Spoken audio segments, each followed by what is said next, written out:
নমস্কার বন্ধুরা, আমার চ্যানেলে আপনাদের স্বাগত। American birds. আজকে আমরা জানবো ডায়মন্ডকে কিভাবে কোথায় রাখলে কি খাবারে ডায়মন্ড ভালো থাকে, সেটাই আজকে আমরা জানবো। চলুন, প্রথমেই বলে দেবো ডায়মন্ড কিন্তু গরমে থাকতে ভালোবাসে, কিন্তু বেশি গরমে একদম রাখবেন না। বেশি গরমে রাখলে কিন্তু ডায়মন্ডের লুজ মোশন হয়। আর ভুলেও ঠান্ডা বা ড্যাম করে একদম রাখবেন না, আপনাকে কিন্তু ডায়মন্ড ব্রিডিং দিতে পারবে না। এটাই বলার ছিল, কিন্তু ভুল করে এই তিনটে জায়গা, বেশি গরম জায়গা, ঠান্ডা জায়গা ড্যাম করে একদম রাখবেনই না।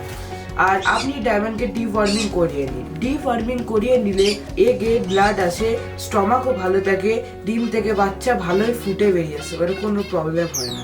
তাই নিশ্চয়ই ডিওয়ার্মিংটা করিয়ে নিন। আর এটা মন দিয়ে শুনুন যে ডায়মন্ড যে ডিমটা যে পারবে, সব ডিম পাড়ার পরই কিন্তু আপনি বেঙ্গলিকে দেবেন, কারণ বেঙ্গলি ফুটিয়ে দেয়। কারণ অনেক সময় ডায়মন্ড তো ফোটাতে পারে না ডিম, কিন্তু বেঙ্গলি ফুটিয়ে দেয়।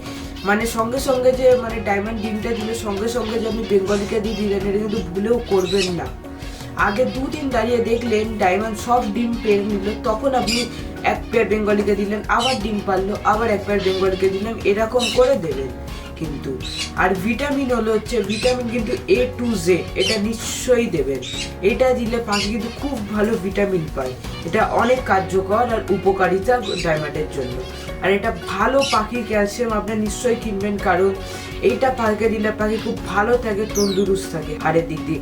আর আপনি ক্যানারি নিশ্চয়ই খাওয়াবেন কিন্তু ডায়মন্ডকে। ক্যানারি হলো ডায়মন্ডের হাই প্রোটিন, এটা খেলে ডায়মন্ডের স্টমাকও ভালো থাকে, কিন্তু এটা নিশ্চয়ই ক্যানারি খাবেন, এটা কিন্তু খুব হাই প্রোটিন। আর আপনি বিস্কুট, ডিম আর বিনস এটা একদম ক্র্যাশ করে মিক্স করে এটা কিন্তু ডায়মন্ডকে নিশ্চয়ই দেবেন। এটা কিন্তু খুব উপকারিতা ডায়মন্ডের জন্য।